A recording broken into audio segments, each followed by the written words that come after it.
The late afternoon sun filtered through the display windows of Guden Heart jewelry, casting amber light across the rows of carefully arranged gold pieces.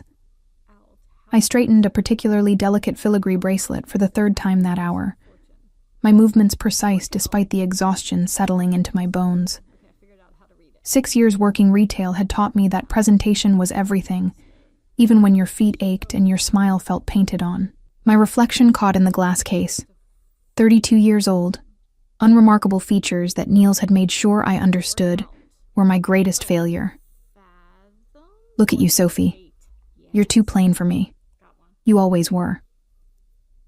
His words still echoed 2 years later, a ghost that haunted quiet moments when my defenses were down. I'd given him 6 years. 6 years of adjusting myself to fit his standards, of enduring his critiques about my weight, my face, my very existence, while he slept with women he deemed more attractive. The discovery of his affair hadn't been the worst part. The worst part had been his laughter when I confronted him, as if my pain was the funniest joke he'd ever heard. Sophie, could you help this gentleman? He's looking for an anniversary piece. My colleague Maud's voice pulled me from the dark spiral of memory. I looked up to find a man in his early 40s studying our vintage collection with unexpected intensity.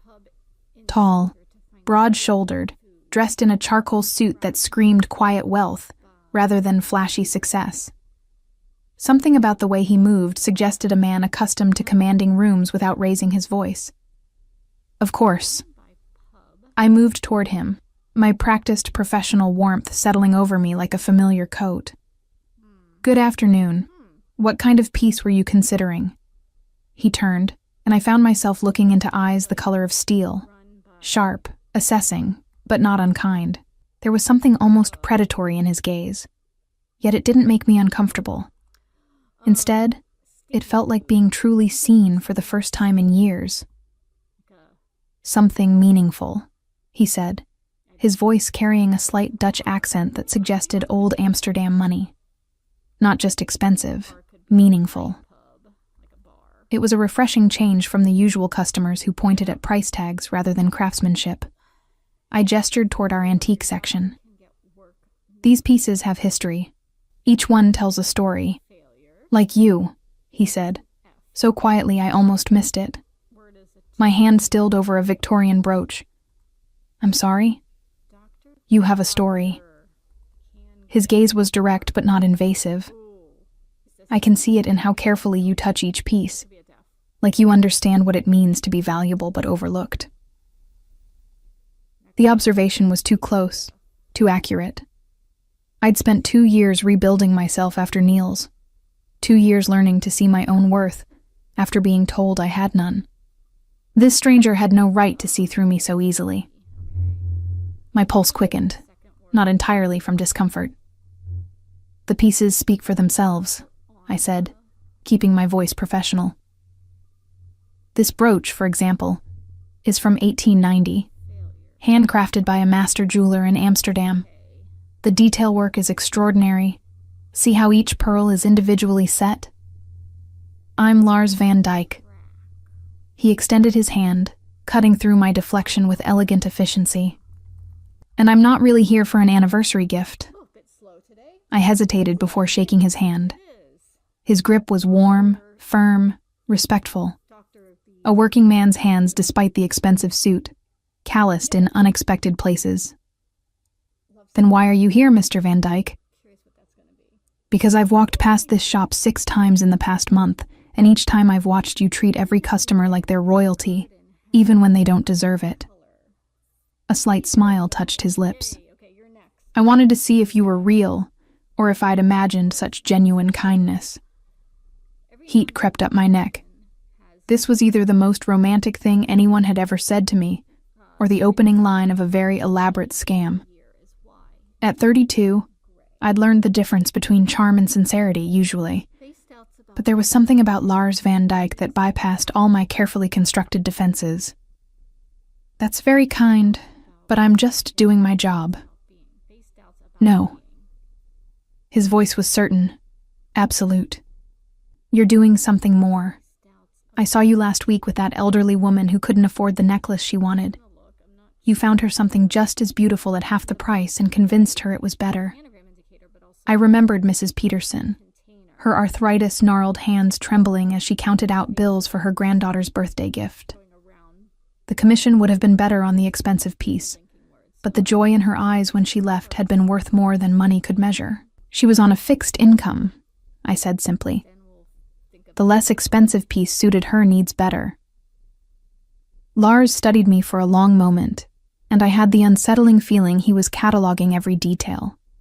The way I stood, the nervous habit I had of touching my grandmother's pendant, the shadows under my eyes from too many sleepless nights. Have dinner with me. I don't even know you. Then dinner is an excellent place to start. He pulled a business card from his pocket. I'm not asking you to marry me, Sophie, just to let me buy you a meal and conversation. The card was simple, elegant.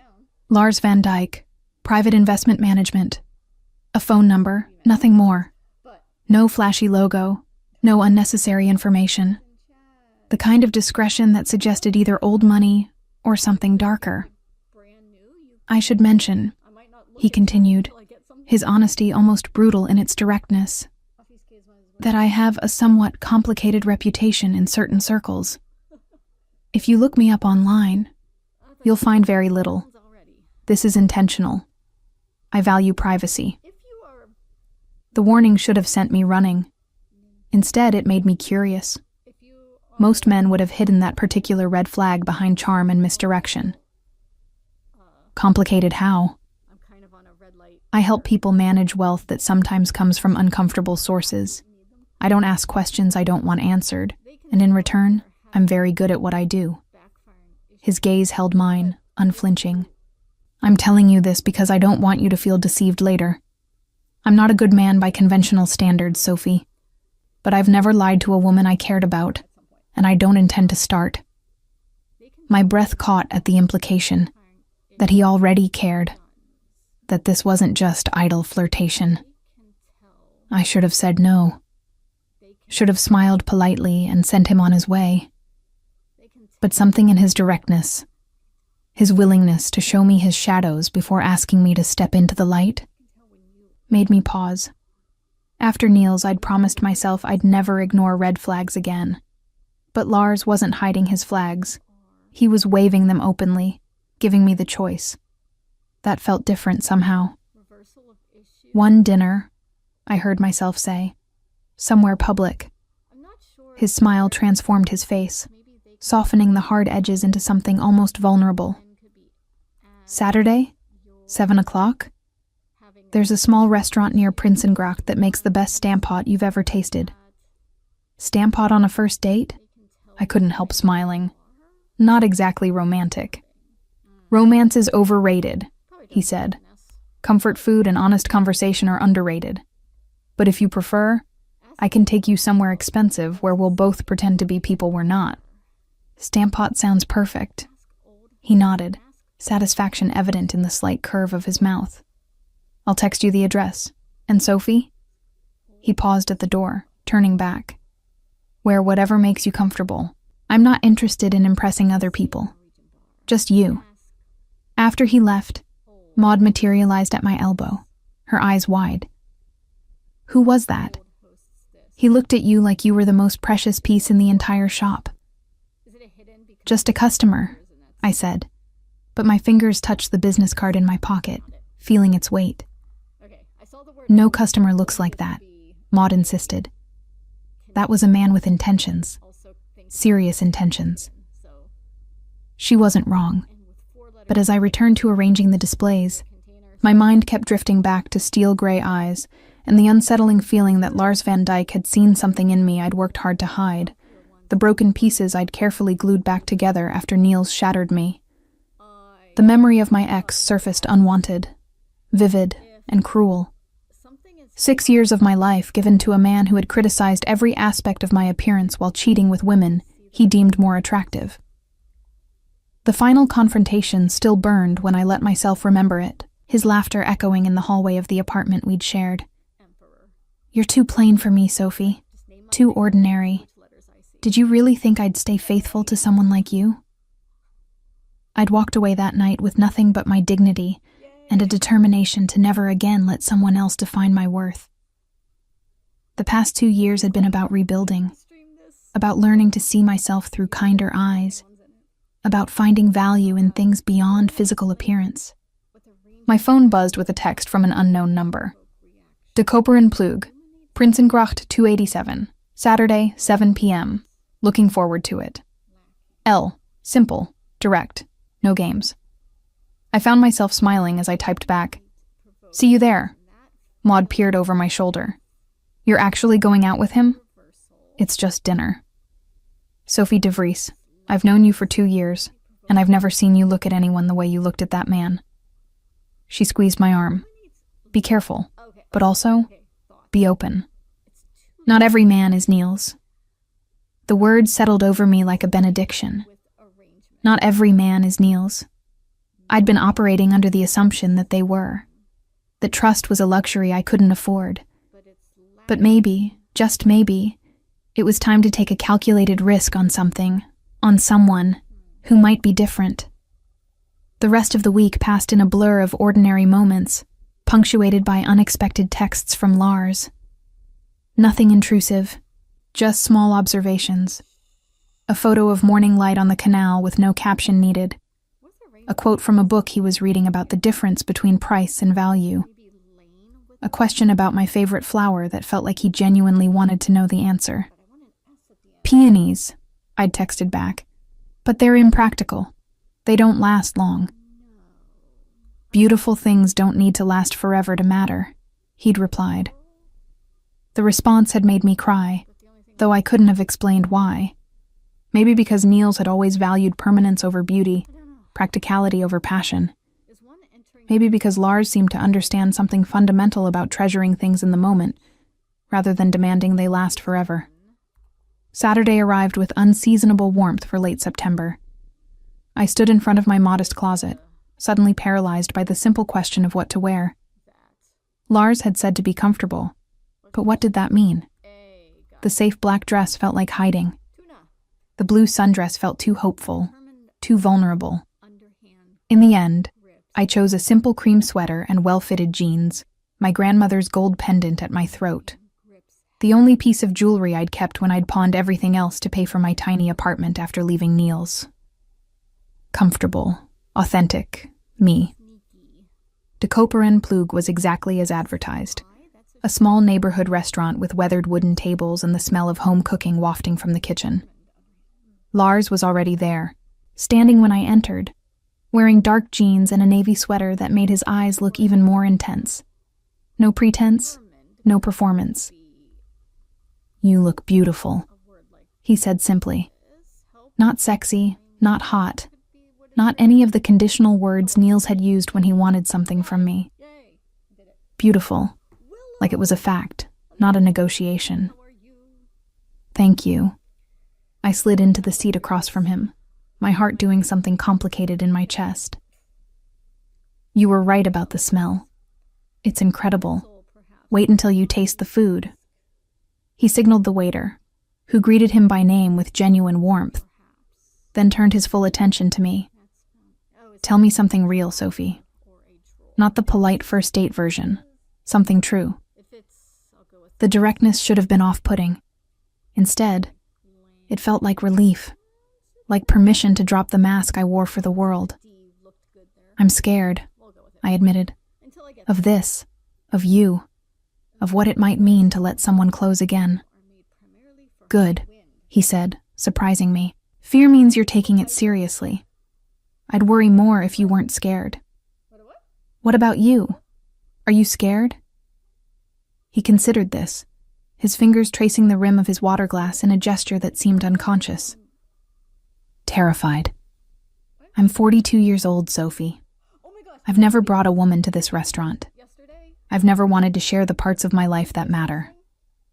You scare me more than any business deal I've ever made, and I've made some very dangerous deals. The honesty was devastating in its simplicity. We talked through dinner, stamp pot that tasted like comfort and belonging, about everything and nothing. He told me about growing up in Amsterdam, about a mother who taught him that wealth without character was poverty of the soul, about learning to navigate worlds that most people pretended didn't exist. I told him about my grandmother, about learning the jewelry trade from her careful hands, about how she'd taught me that gold was valuable, not because it was rare, but because it didn't tarnish, didn't change, remained true to itself no matter what. I didn't tell him about Niels. Not yet. That wound was still too fresh, too raw, too shameful. But when he walked me home through the quiet streets, his hand occasionally brushing mine in a question rather than a claim, I felt something shift. The walls I'd built so carefully were developing cracks, letting in dangerous light. At my door, he paused. "I'd like to see you again, but only if you want to, Sophie. No pressure, no expectations. If this was just dinner, I'll understand." "I want to," I heard myself say. "I'm still scared, but I want to." He smiled, and this time it reached his eyes, transforming his face into something almost boyish. "Then we'll be scared together." He didn't try to kiss me, just squeezed my hand once, gently, and walked away into the night. I stood in my doorway long after he'd disappeared around the corner, my hand still warm from his touch, wondering if I was making the biggest mistake of my life, or finally doing something right. 3 months into whatever Lars and I were building, not quite a relationship, not just friendship, I found myself in territory I'd sworn never to revisit. Vulnerability. We'd settled into a pattern of quiet dinners and long walks through Amsterdam. Conversations that stretched into the early morning hours at small cafes where he seemed to know every owner by name. "You're quite popular," I observed one evening, as another restaurant owner greeted Lars with warmth, usually reserved for family. "I help people when they need it," he said simply. "And I don't forget favors, which means they don't forget me either. It's how the world works, Sophie. Relationships built on mutual benefit tend to last longer than those built on sentiment alone." The cynicism in his words should have troubled me. Instead, I found it refreshing after years of Niels's empty romantic gestures that had meant nothing. Lars was honest about his transactional view of the world, which somehow made his attention to me feel more valuable. He didn't have to spend time with me. He chose to. We were walking along the Herengracht when he asked the question I'd been dreading. "You've never talked about your past relationships. Why?" I stopped, looking out at the canal where autumn leaves floated on dark water. "Because it's not a pleasant story. Most true stories aren't." He stood beside me, not touching, but close enough that I could feel his warmth. "But I'd like to know anyway, if you want to tell me." The gentleness in his voice undid something in me. I found myself talking about Niels, about the 6 years of criticism and infidelity, about the final cruel laughter when I'd confronted him. Lars listened without interruption, his expression growing progressively darker. "His name," Lars said when I finished. "I want to know his name." "Why?" "Because I want to know who made you believe you were ordinary." His voice was quiet, controlled, but there was steel beneath it. "You're the furthest thing from ordinary I've ever encountered, Sophie. You're extraordinary, and I need to know the name of the man too stupid to see it." "Niels Becker," I said before I could stop myself. "But Lars, please don't." "I won't do anything," he promised. "Not without asking you first. But I remember names, Sophie. I remember everyone who hurts people I care about." The casual way he included me in that category, people I care about, made my chest tighten. We'd been careful about labels, about defining what we were to each other. But in that moment, standing on the canal bridge, I realized I was falling for him. Falling for a man who operated in shadows, who had connections I didn't fully understand, who might be dangerous in ways I was choosing not to examine too closely. "I care about you too," I whispered. He turned to me then, cupping my face with hands that were surprisingly gentle for someone so clearly capable of violence. "I want to kiss you." I've wanted to kiss you since that first day in the jewelry shop, but I need to know you're ready. I answered by leaning into him, and when his lips met mine, it felt like coming home to a place I'd never been. The kiss was slow, thorough, claiming me in ways that had nothing to do with possession and everything to do with recognition. He kissed me like I was precious, like I mattered, like I was worth the wait. When we finally pulled apart, both breathing harder, he rested his forehead against mine. "Stay with me tonight. Not for sex," he added quickly. "Just stay. Let me hold you. Let me prove that not every man will hurt you." I should have said no. It was too soon, too fast, too risky. But I was tired of being safe, tired of protecting myself from possibilities. "Yes," I said. "I'll stay." His apartment was exactly what I'd expected. Minimalist, expensive, impersonal, except for one wall covered in photographs. Family, I realized. Parents, siblings, nieces and nephews. The hardened businessman had a soft center after all. He gave me one of his shirts to sleep in, the fabric soft and smelling of his cologne. We lay together in his bed, fully clothed, his arms wrapped around me from behind. It was the most intimate I'd been with anyone since Neil's, and it felt nothing like those years of hollow connection. "Tell me about your family," I said into the darkness. He did, his voice rumbling through his chest against my back. He told me about losing his father young, about stepping into a world of questionable morality to provide for his mother and sisters, about choices made out of necessity that became a lifestyle he could never fully escape. "Do you regret it?" I asked. "The path you took?" "I regret that it cost me a normal life," he admitted. "Marriage, children, the things most people take for granted. I couldn't bring that danger to someone I loved. Until now." His arms tightened around me. "You make me want to be selfish, Sophie. You make me want things I swore I'd never have." I turned in his arms to face him, our noses nearly touching in the darkness. "What if I want those things too? What if I don't care about the danger?" "You should care," he said, his voice rough. "You should run from me as fast as you can. I'm not a good bet for happily ever after." "Neither am I," I replied. "I'm just a jewelry shop girl with an ex who thought I was too plain to love. We're both broken, Lars. Maybe that's exactly why this works." He kissed me again, slower this time, deeper. "You're not broken," he murmured against my lips. "You're wounded. There's a difference. Broken things can't be fixed. Wounded things heal."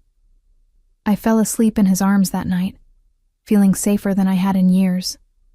When I woke, he was already up, standing by the window with his phone pressed to his ear, speaking in rapid Dutch that I couldn't quite follow. He noticed me watching and ended the call abruptly. "Business," he said apologetically. "It doesn't sleep, unfortunately." "It's okay. I should probably get home anyway. I have an early shift." He drove me home in his Mercedes, the kind of understated luxury that screamed serious money. At my door, he hesitated. "Sophie, I want to be honest with you about something. My business is expanding. I'm taking on clients that my colleagues think are too risky. It means more money, but it also means more visibility, more danger. Why are you telling me this? Because if we're going to do this, really do this, you need to understand what you're signing up for. There will be times I can't tell you where I am or what I'm doing. Times when you'll have to trust me even when it doesn't make sense. And there will be people who try to use you to get to me." The warning should have terrified me. Instead, I felt oddly calm. "I trust you," I said simply. "I don't know why, but I do." His smile was devastating. "Then we'll figure it out together." Over the next few months, we fell into a rhythm. I worked at the jewelry shop, learning more about appraisals and antique pieces, building relationships with collectors and dealers. Lars worked at whatever mysterious business occupied his days, meeting me for dinners and quiet evenings at his apartment, where we talked for hours about everything and nothing. He was attentive in ways I'd never experienced. He remembered my favorite foods, brought me books he thought I'd enjoy, listened with genuine interest when I talked about the intricacies of goldsmithing. He never criticized my appearance, never suggested I change anything about myself. Instead, he looked at me like I was already perfect. It was during one of our evening walks that I first felt the pain, a sharp, stabbing sensation in my abdomen that made me double over. Lars caught me before I could fall, his face going white. "Hospital," he said. "Now." "It's probably nothing," I tried to protest, but another wave of pain cut off my words. He carried me to his car, drove with terrifying precision through Amsterdam traffic, stayed by my side as doctors ran tests and asked questions. The diagnosis came hours later, a benign ovarian cyst that needed surgical removal. Common, treatable, but requiring a procedure I couldn't afford on my jewelry shop salary. "I'll take care of it," Lars said immediately. "You can't just—" "Sophie." His voice was gentle but firm. "Let me do this. Please." I wanted to argue, wanted to maintain my independence. But the truth was I was scared, and the relief of having someone to lean on was overwhelming. "Okay," I whispered. "Thank you." He arranged everything. A private room, the best surgeon in Amsterdam, recovery care that felt more like a luxury hotel than a hospital. When I woke from the surgery, groggy and disoriented, he was there, holding my hand. "You scared me," he said softly. "Don't do that again." "I'll try," I managed, my voice thick from anesthesia. During recovery, confined to his apartment because he refused to let me return to my tiny place alone, I found myself thinking about the body I'd always been self-conscious about. Niels's cruel words echoed in quiet moments. Too plain, too ordinary, not enough. "Lars," I said one evening as we sat together, my head on his shoulder, "would you think I was vain if I wanted to change some things about myself?" He pulled back to look at me, his expression serious. "What kind of things?" "Just small procedures. Nothing dramatic. I've been thinking about it since before I met you." The lie felt necessary. I had been thinking about it, but meeting someone who looked at me with appreciation had made the desire stronger, not weaker. "I want to feel confident in my own skin." He was quiet for a long moment. Then he reached out, framing my face with his hands. "Sophie, I think you're the most beautiful woman I've ever seen. Right now, exactly as you are. If you want to change things for yourself, because it would make you happy, then I'll support you completely.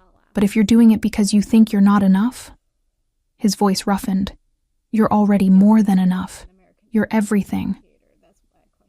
Tears spilled down my cheeks, and he wiped them away with his thumbs.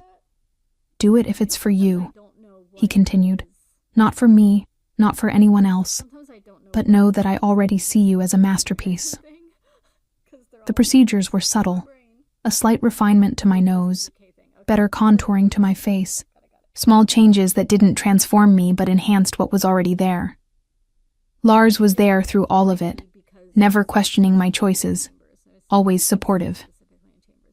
"How do I look?" I asked nervously when the swelling finally subsided. He studied me carefully, then smiled. "Like Sophie. Just a slightly more confident version. You were beautiful before, and you're beautiful now. The only difference is that now you seem to believe it too." He was right. Looking in the mirror, I finally saw what he'd apparently seen all along. Someone worthy, someone valuable, someone enough. Our relationship deepened into something that felt permanent, inevitable. He asked me to move into his apartment, and I said yes. He introduced me to his family, and they welcomed me with surprising warmth given my humble background.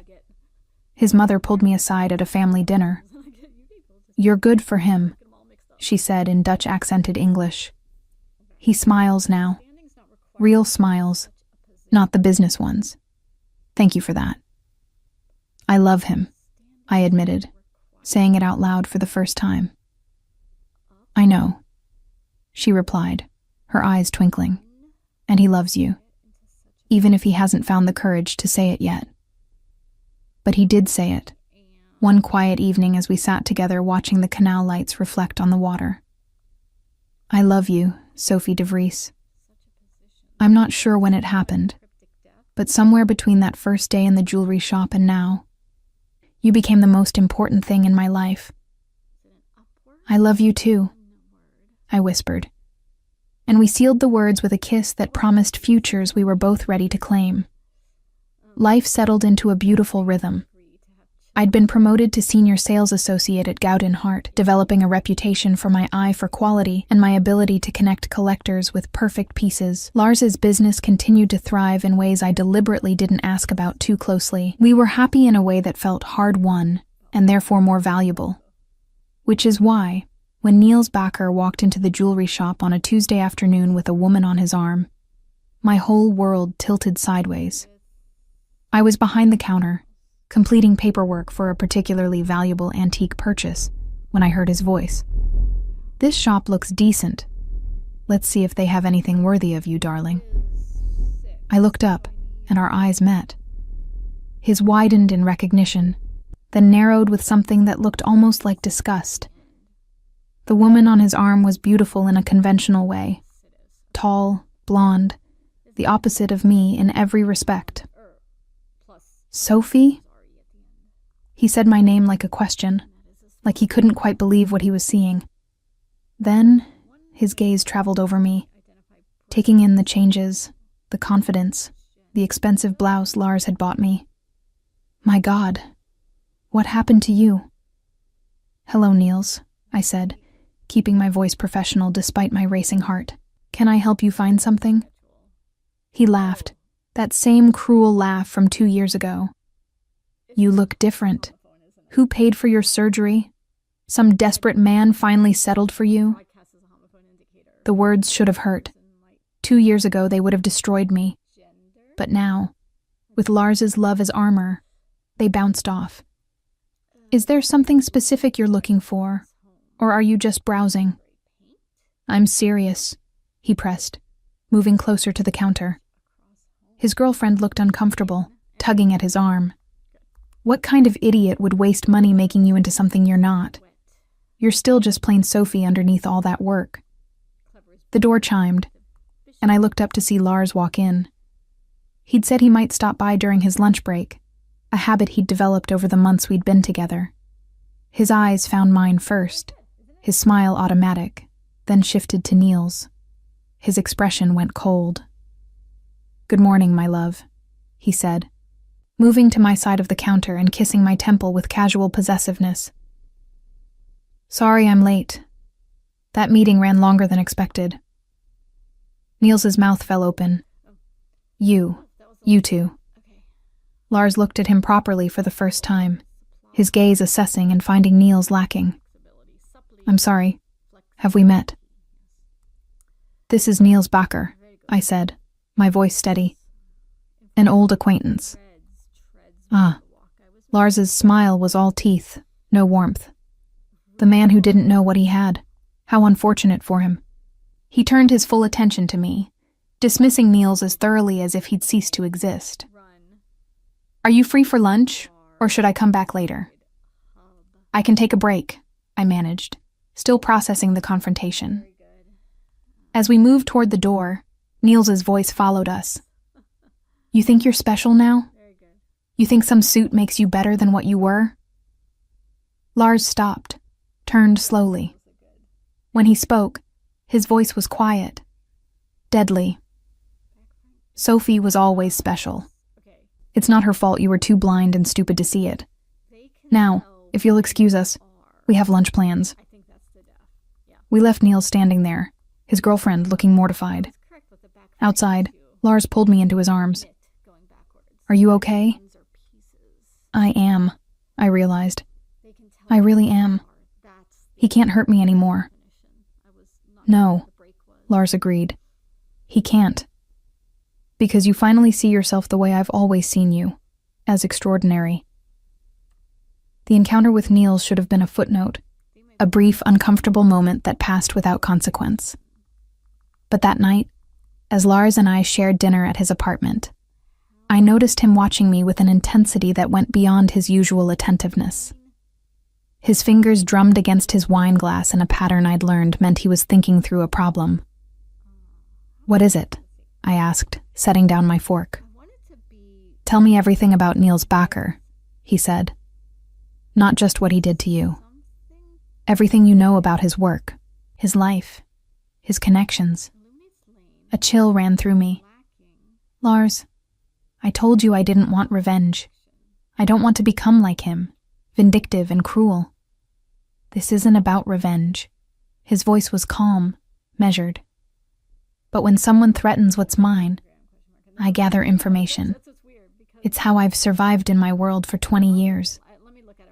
He reached across the table, taking my hand. I'm not going to hurt him, Sophie. I promise you that. But I am going to make sure he can't hurt you again. I wanted to argue, but part of me, the part that still woke from nightmares of Niels's laughter, wanted him dealt with. He works in real estate development, mid-level management at some firm downtown. He was always looking for shortcuts, ways to make more money faster. Lars nodded, his expression thoughtful. What else? Over the next hour, I told him everything I could remember. Niels's bragging about cutting corners on building inspections, his connections to city officials who looked the other way on code violations, the way he'd always seemed to have more money than his official salary could explain. At the time, I'd thought it was just posturing. Now, with Lars's careful questions, I began to see patterns I'd missed. He was taking bribes, Lars said finally, or facilitating them. Probably both. You can't know that for certain. His smile was slight, knowing. Sophie, I've spent 2 decades in the gray areas of finance. I recognize the signs. Your ex-boyfriend is a small-time criminal who thinks he's clever. He paused. And small-time criminals make mistakes.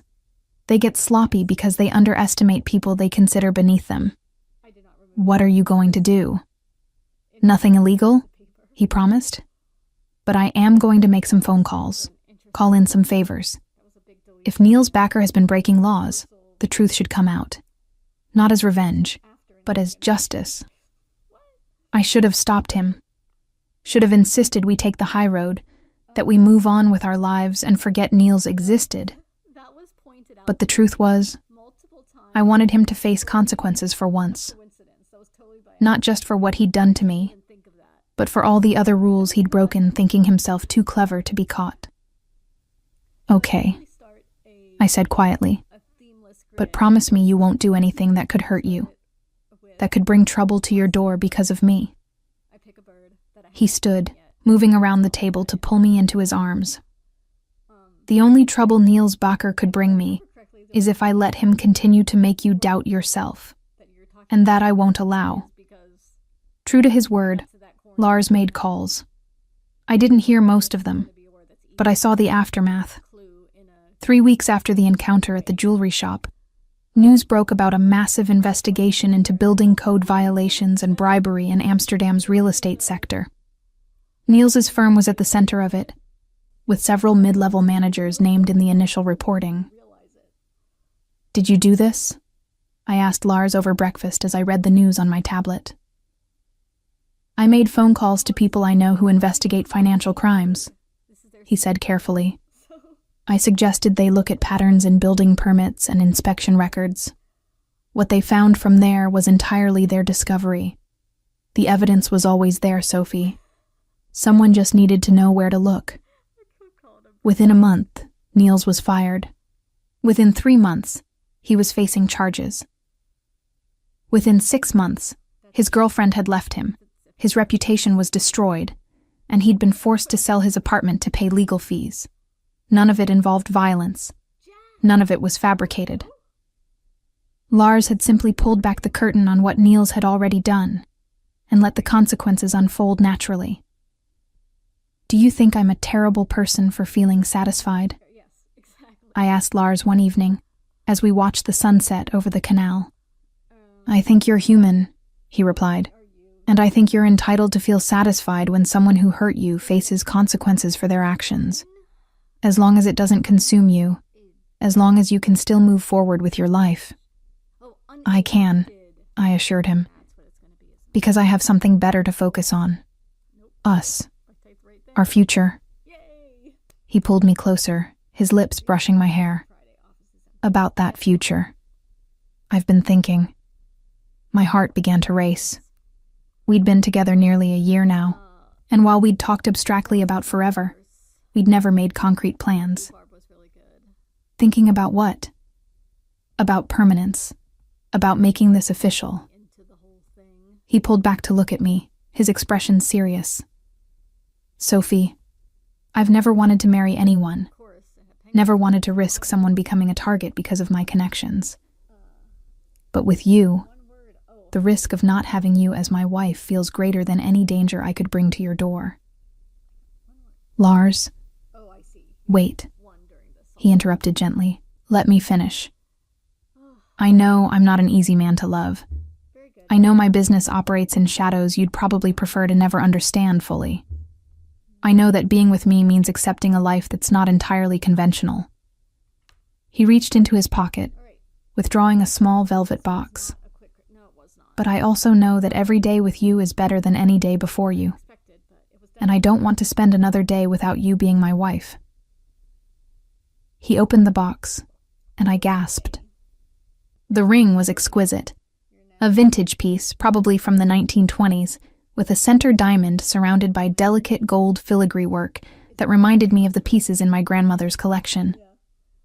It's an antique, he said, from an estate sale. The moment I saw it, I thought of you.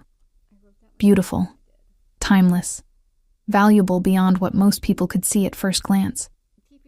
Tears streamed down my face. It's perfect. You're perfect. Yes, Lars. Yes, I'll marry you. He slid the ring onto my finger with hands that shook slightly, betraying his emotional investment in my answer. Then, he kissed me with a passion that spoke of relief and joy and promises for all the days ahead. We married 6 months later, in a small ceremony at a historic canal house, surrounded by our families and closest friends. I wore a simple cream dress that reminded me of the sweater from our first date. Lars wore a navy suit. We exchanged vows that promised honesty, support, and love through whatever complications our unconventional life might bring. Maud from the jewelry shop was my maid of honor. She whispered to me before I walked down the aisle.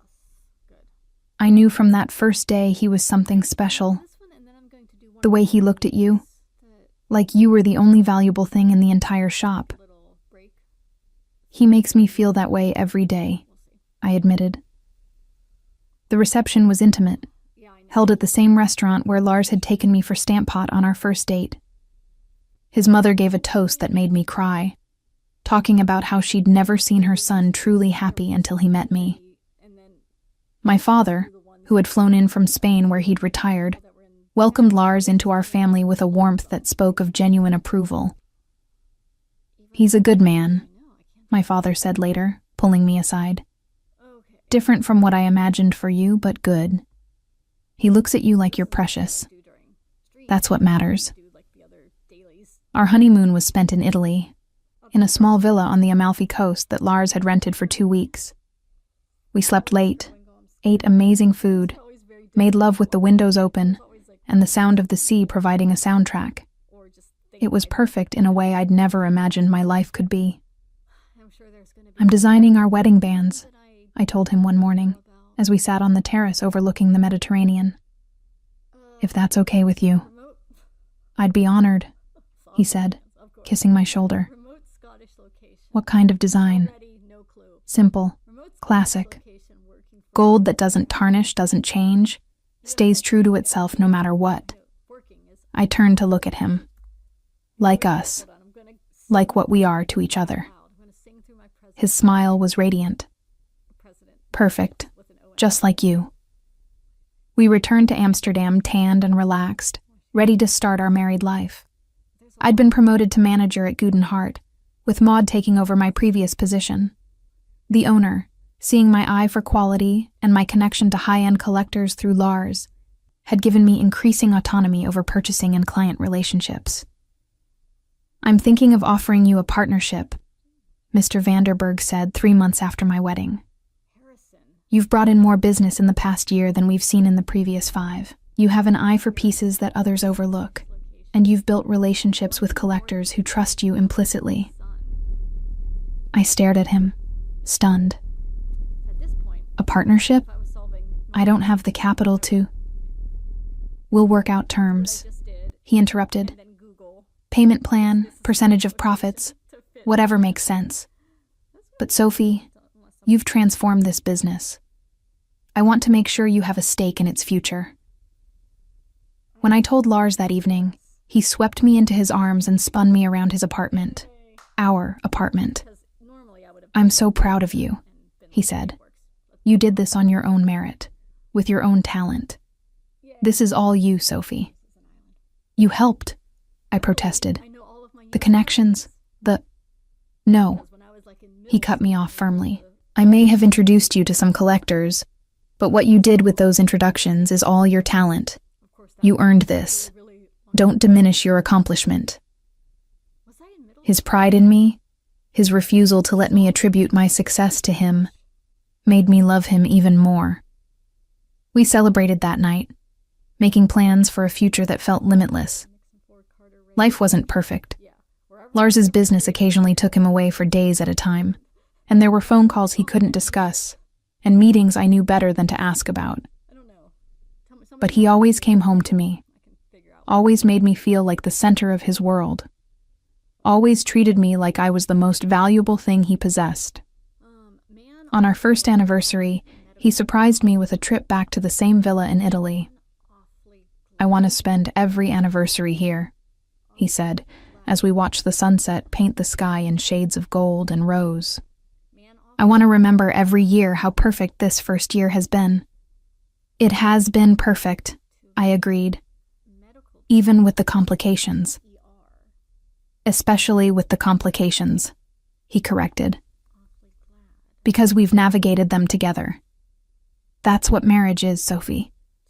Not avoiding problems, but facing them as a team." I turned to face him, the setting sun casting his features in warm light. "I love you, Lars van Dijk, more than I ever thought possible." "I love you too," he replied, "my beautiful wife, my partner, my everything." As we stood together on that terrace, golden light surrounding us, I thought about the journey that had brought me here. From Niels's cruel laughter to Lars's gentle devotion. From doubting my own worth to seeing myself through eyes that recognized my value. From being alone and afraid to being cherished and protected. The scars from my past hadn't disappeared.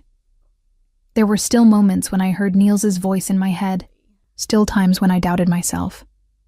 But Lars was always there, consistently showing me through actions and words that I was enough, that I was valuable, that I was loved exactly as I was. "What are you thinking about?" Lars asked, his arm around my waist. "About how far I've come. About how grateful I am that you walked into that jewelry shop and saw something in me I couldn't see in myself." He turned me to face him fully, his hands framing my face. "Sophie, I saw what was always there. You just needed someone to hold up the mirror until you could see it too. That's all I did. Everything else, your success, your confidence, your beauty, that was always you. I just had the privilege of watching you discover it." His words settled into my heart, healing old wounds I'd thought would never fully close. This was love, I realized. Not someone trying to change you or criticize you. but someone seeing your inherent worth and reflecting it back until you believed it yourself. "Thank you," I whispered, "for everything, for choosing me, for fighting for me, for loving me. Thank you for letting me," he replied, "for trusting me enough to build a life together, for seeing past my rough edges to the man underneath, for making me want to be better." As the sun completed its descent and stars began to appear in the darkening sky, we held each other. Two people who had found in each other exactly what they needed. Not perfection, but partnership. Not rescue, but recognition. Not transformation, but acceptance. The future stretched ahead, full of possibility and promise. And whatever it held, I knew we would face it together. The jewelry shop girl who had learned her own worth, and the businessman with shadows in his past who had taught her to see herself clearly. Together, we were more than the sum of our parts. We were everything. 2 years into our marriage, life had settled into a rhythm that felt both exciting and comforting. I was now a full partner at Gowden Hart, having bought into the business with a combination of my savings and a loan from Mr. Vanderberg that I was steadily paying back. Lars's business had shifted subtly over time, not abandoning his connections entirely, but moving toward more legitimate investments, cleaner money, fewer questions he couldn't answer when I asked about his day. "I'm tired," he admitted one evening as we prepared dinner together in our apartment. "Tired of looking over my shoulder, tired of relationships built on mutual fear rather than mutual respect. I want something different for our future." "What kind of different?" I asked, chopping vegetables for the stamp pot he'd insisted on making. "Legitimate, clean, something I could tell our children about without having to dance around the truth." He paused, his knife stilling. "If we decide to have children, that is. We've never really discussed it." My heart skipped. We'd been so focused on building our careers and relationship that we'd never explicitly talked about family. "Do you want children?" "With you, yes." His voice was certain. "I want to build something that lasts beyond us, Sophie. A family. A legacy that isn't about money or connections, but about love." I set down my knife and moved to him, wrapping my arms around his waist from behind. "I want that too. Not right away, maybe, but someday." He turned in my arms, kissing my forehead. "Someday soon, perhaps. We're not getting any younger." "Speak for yourself," I teased. "I'm only 34. "And I'm 44, he replied with mock seriousness. "Practically ancient. If we're going to do this, we should probably start before I need a walker to chase after them." We laughed together, and the conversation shifted to other things. But the seed had been planted, the possibility of expanding our family from 2 to more. It made me look at our life differently, imagining tiny voices in our apartment, toys scattered across the pristine floors, the beautiful chaos of children. That spring, Lars made good on his promise to legitimize his business. He began consulting for financial firms, using his knowledge of international markets and complicated transactions in ways that were entirely legal. The transition wasn't seamless. Some of his old contacts felt betrayed, others simply faded away. But he navigated it with the same strategic thinking he'd always applied to his work. "I'm proud of you," I told him one evening, as he recounted closing a particularly challenging deal. "It takes courage to walk away from what you know, even when it's the right thing to do." "I'm walking toward something better," he corrected. "Toward a future where I can look my wife in the eye without wondering if she'll ever discover something that makes her leave.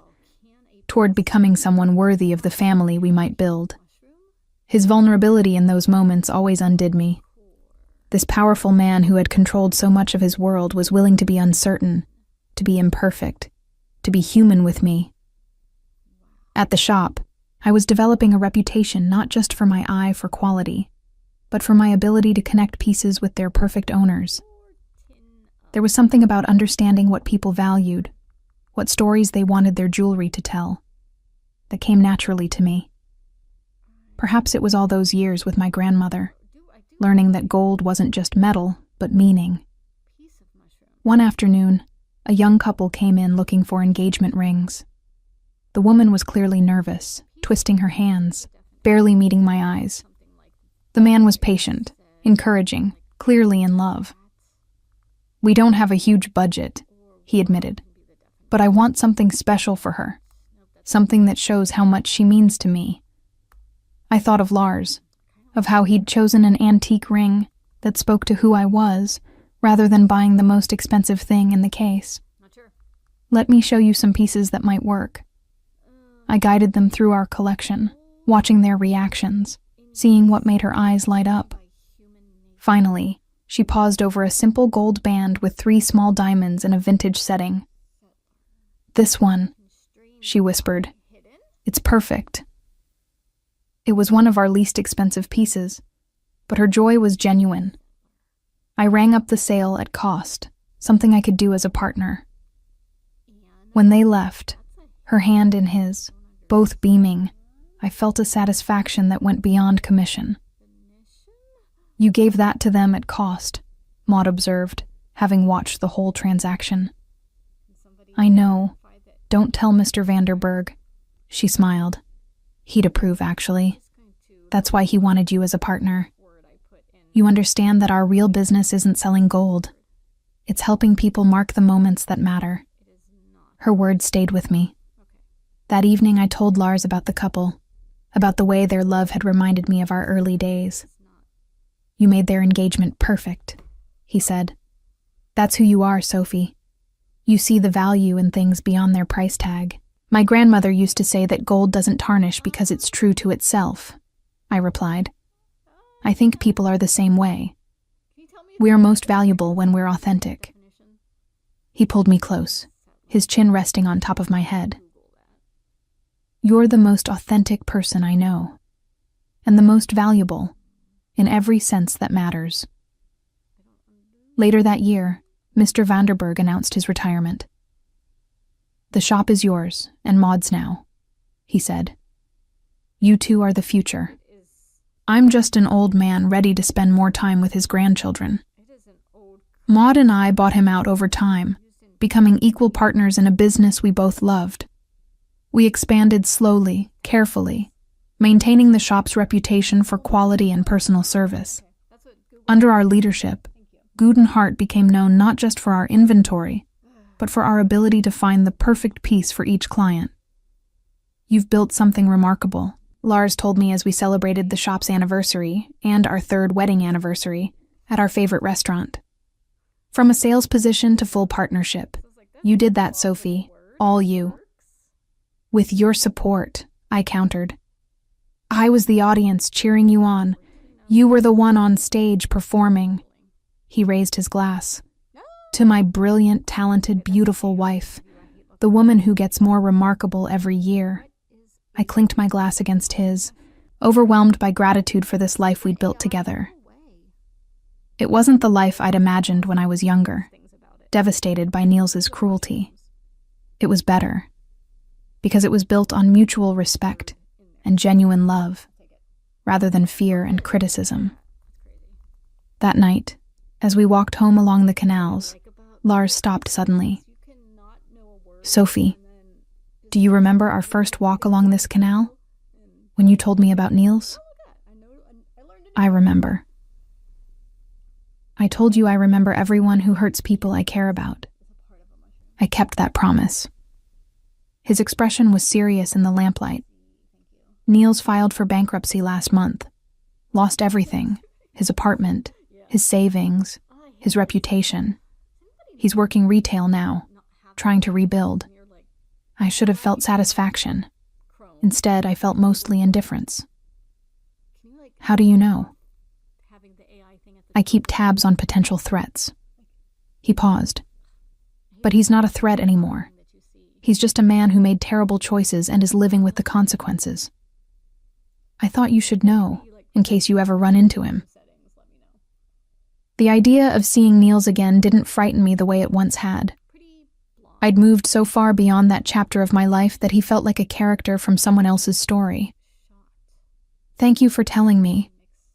But honestly, Lars, he doesn't matter anymore. He can't hurt me because his opinion means nothing. Good. Lars kissed my temple. That's exactly what I hoped you'd say.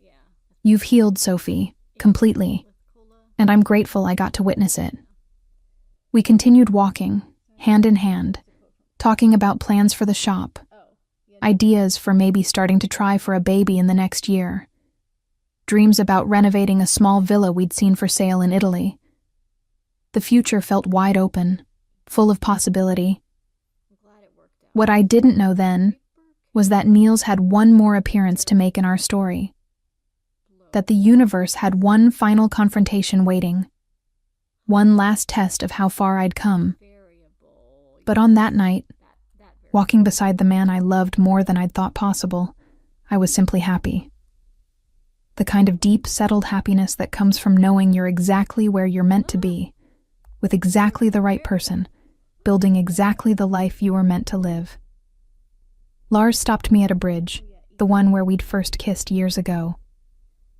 I want to renew our vows, he said suddenly.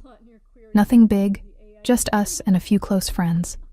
In Italy, at that villa we love. Why? Because I want to promise you again, with the perspective of years together, that I choose you. Every day, in every way, I choose you, Sophie. And I want you to know that choosing you has been the best decision of my life. Tears filled my eyes. I choose you too. Then, now, always. He kissed me there on the bridge, in the spot where our story had turned from possibility to certainty, where I'd first believed that maybe, just maybe, I deserved to be loved. And as we held each other, I silently thanked my younger self for being brave enough to say yes to that first dinner, for trusting Lars enough to let him in, for choosing to see herself through his eyes, until she could finally see her own worth. The golden light of the street lamps reflected in the dark water below, and I thought about gold again, how it doesn't change, doesn't tarnish, stays true. That's what we'd built together. Something true, something lasting, something valuable beyond measure. Whatever came next, I knew we'd face it together. And that knowledge was the most precious thing I owned. The 5th year of our marriage brought changes we hadn't anticipated, but welcomed with open arms. Lars officially sold his remaining questionable holdings and transitioned fully into legitimate financial consulting, specializing in helping companies navigate international markets. His reputation shifted from shadowy to sought after, his expertise valued without the accompanying whispered warnings. I feel lighter, he admitted one morning over coffee. Like I can finally breathe without wondering which past association might surface to haunt me. You've worked hard to get here, I reminded him, reaching across our kitchen table to squeeze his hand. You should be proud. I'm grateful, he corrected. Grateful that I had a reason to change, a reason to want better. That reason is you, Sophie. You made me want to be worthy of our life together. The shop was thriving under Maud's and my joint leadership. We'd recently hired 2 additional staff members and expanded our collection to include more contemporary pieces alongside our beloved antiques. Our reputation had grown beyond Amsterdam, attracting collectors from across Europe. But the most significant change was growing inside me. At 35, I was 12 weeks pregnant with our first child. We'd been trying for 6 months, and when the test finally showed positive, Lars had wept with joy. We're going to be parents, he'd whispered, his hand spread across my still flat abdomen. We're going to have a family. The pregnancy had been relatively easy so far, just some morning sickness and fatigue that came in waves. Lars had been incredibly attentive, almost comically so, worrying about everything from what I ate to how many hours I worked. I'm pregnant, not fragile, I reminded him gently when he tried to carry groceries I was perfectly capable of managing. I know, but you're carrying the most precious thing in the world, he replied. Let me be overprotective. I've waited 46 years for this. His joy was infectious. We'd already started planning the nursery, debating names, imagining what our child might look like. Would they have my eyes or his? His height or my build? The possibilities felt endless and beautiful. It was a Wednesday afternoon in early autumn when everything shifted. I was at the shop, helping a client select an anniversary gift for his wife, when the bell above the door chimed. I looked up automatically, my professional smile ready. Niels Bakker stood in the doorway. 3 years had not been kind to him. The confident swagger I remembered was gone, replaced by hunched shoulders and nervous eyes. His clothes were off the rack rather than tailored, his hair slightly too long, his face showing the stress of his spectacular fall from grace. "Sophie," he said, my name coming out rough, uncertain. The client I was helping looked between us, sensing tension. "Is everything all right?" "Of course," I managed, keeping my voice professional. "Mr. Bakker, I'll be with you in just a moment. Please feel free to browse." I finished with my customer, taking perhaps longer than necessary to wrap his purchase while my mind raced. What was Niels doing here? What could he possibly want? When the client finally left, I turned to face my ex. "What can I help you find?" He laughed, but it was hollow, self-deprecating. "That's very gracious of you considering. I'm sure you know what happened to me." "I heard something about it," I said neutrally. "You heard, right?" He moved closer to the counter, and I instinctively stepped back. "Lars Van Dyke destroyed my life, Sophie. Systematically, thoroughly. He used his connections to expose every mistake I ever made, every corner I ever cut. Was that your idea? Your revenge for how I treated you?" "Lars made calls to people who investigate financial crimes," I said carefully. "What they found was what you actually did. No one fabricated evidence, Niels. You destroyed your own life with your choices, because you told him to."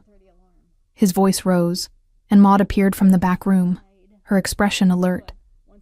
"You whispered in his ear about poor Sophie, how I was so mean to her, and he decided to play white knight." I felt my anger rise, hot and clean. "You want to know what I told Lars?" I told him the truth. That you spent 6 years making me feel worthless while you cheated on me. That you laughed when I confronted you about it. That you told me I was too plain to deserve fidelity. That's what I told him. "And he ruined me for it," Niels spat. "No," I said, my voice steady despite my racing heart. "You ruined yourself. You took bribes. You cut corners on safety inspections. You put people's lives at risk for profit. Lars just made sure the truth came to light. Every consequence you've faced has been earned." He stared at me, and I saw something crumble behind his eyes. "I came here to see if the rumors were true. That plain Sophie de Vries had transformed herself, married some powerful man, become successful. I wanted to see if you'd turned into everything I said you could never be. And?" I folded my arms, refusing to be intimidated. "You did." It came out bitter, defeated. "You're beautiful now, confident. You own this place. You married up, got everything you wanted. While I lost everything. I didn't get everything I wanted, Niels. I became everything I already was. Lars just helped me see it." I paused, then decided to twist the knife. "And I didn't marry up. I married a man who values me for who I am, not what I look like or what I can do for him. That's something you never understood." Before he could respond, the door opened again. Lars walked in, his timing either incredibly fortunate or deliberately planned. He took in the scene immediately. Me behind the counter, Niels in front of it, the tension thick in the air. "Good afternoon, my love," Lars said, moving directly to me and pressing a kiss to my temple. His hand found my waist, and I felt him pause, his fingers settling carefully over the small swell of my abdomen. "How are you feeling?" You texted you were tired earlier. The gesture was possessive, protective, and unmistakably clear. I was his. We were a unit, and Niels was an outsider to this warmth. I'm fine, I assured him, leaning into his strength. Mr. Bakker was just leaving. Niels stared at Lars with something between hatred and awe. You destroyed me. No, Lars said, his voice quiet but absolute. You destroyed yourself. I simply ensured that your actions had consequences. There's a difference. All because she told you I was mean to her. Niels's laugh was ugly. Some white knight you are, ruining a man's life over hurt feelings. Lars's expression went cold in a way I'd rarely seen. You don't understand at all, do you? I didn't ruin your life because you hurt Sophie's feelings. I made sure the truth came out because you were a criminal endangering people with your corruption. Sophie's pain was personal. Your criminality was professional. I handled both appropriately. And now you get to play happy family while you face the consequences of your own choices. I interrupted. Yes, that's exactly what's happening. And honestly, Niels, I don't feel bad about it anymore. You taught me what I didn't want in a partner, in a life. For that, I'm almost grateful. He flinched like I'd struck him. For a moment, I thought he might say something else, might try one more jab. Instead, he just shook his head and walked out, the bell chiming his exit. Silence filled the shop. Maud disappeared back into the office, giving Lars and me privacy. He turned me to face him, his hands framing my face. Are you all right? Did he threaten you? Touch you? I'm fine, I assured him. Just unexpected. But I'm fine. You were magnificent, he said, a smile breaking through his concern. Calm, confident, completely unbothered by him. That's my Sophie. You're Sophie who happens to be exhausted and suddenly starving, I admitted. Baby wants stamp pot. His laugh was genuine, the tension breaking. Then let's go home and I'll make you stamp pot. And then you're going to put your feet up while I rub them and we discuss whether we're finding out the baby's gender or waiting for a surprise. As we walked home through the Amsterdam streets I'd come to love, Lars's arm protectively around me, I thought about the journey that had brought me here. From that devastated woman Niels had laughed at to this person. Confident, successful, loved. The transformation hadn't been about surgery or external changes. It had been about seeing myself clearly for the first time, reflected in the eyes of someone who genuinely valued me. I love you, I said suddenly, stopping on the bridge where we'd first kissed. Thank you for being exactly who you are, for helping me become exactly who I am. I love you too, he replied, his hand finding my small bump again. Both of you, all of us, this family we're building. The sun was setting, painting the canal gold, and I thought about my grandmother's words one more time. Gold doesn't tarnish because it's true to itself. Looking at Lars, at our reflection in the shop window behind us, I finally understood. We were gold. True to ourselves, true to each other. Valuable not because of what we could offer the world, but because of what we meant to each other. Whatever came next, parenthood, more success, inevitable challenges, I knew we'd face it together. We'd built something that didn't tarnish, didn't change, stayed true. And that was worth more than all the gold in my shop. 7 months later, I stood in our newly renovated nursery, one hand resting on my very pregnant belly, while the other straightened a mobile for the third time. The room glowed in shades of soft yellow and cream, gender neutral, since we'd decided to wait for the surprise.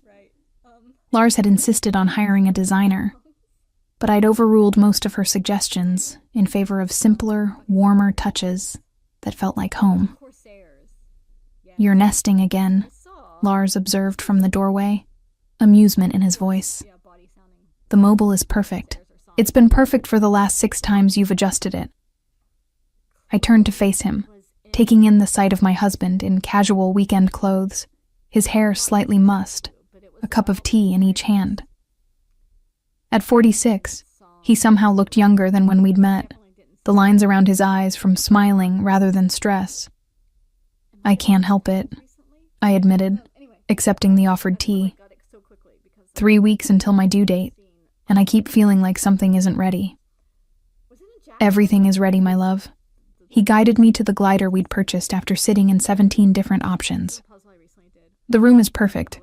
We have enough baby clothes for triplets. I've read 4 books on infant care. We're as prepared as we can be. I settled into his arms, my awkward size making it challenging but familiar. Are you scared? Terrified, he admitted. What if I'm terrible at this? What if I make all the wrong choices? Then we'll make them together, I reminded him. That's what we do. We figure it out as a team. His hand moved to my belly just as the baby kicked, a strong movement that made us both smile. She's active today. Or he, I countered. We'd been playfully arguing about the baby's gender for months. Lars convinced we were having a daughter, me insisting it was a boy. Whichever they are, they're stubborn, he said, just like their mother. And protective like their father, I added. The peaceful moment was interrupted by my phone ringing. Maud's name appeared on the screen. Sorry to bother you on the weekend, she said when I answered. But we have a situation at the shop. Water leak in the back room. Nothing catastrophic, but I need to meet the emergency plumber. I just wanted you to know. Do you need me to come in? Absolutely not, she said firmly. You're 9 months pregnant, Sophie. I can handle a plumber. Just keeping you informed. After I hung up, Lars was watching me with that knowing expression. Let me guess. You want to go check on the shop anyway? I just want to see how bad it is, I protested. 10 minutes, I promise. He sighed but stood, offering his hands to help me up. 20 minutes maximum, then home, feet up, no arguments. The shop was only a 15-minute walk, and the autumn air felt wonderful after being cooped up inside. Lars kept a protective hand at my lower back, slowing his naturally long stride to match my pregnant waddle. You know, I said as we walked, a year ago, if someone had told me I'd be this happy, I wouldn't have believed them. A year ago, you were already pretty happy, he pointed out. True.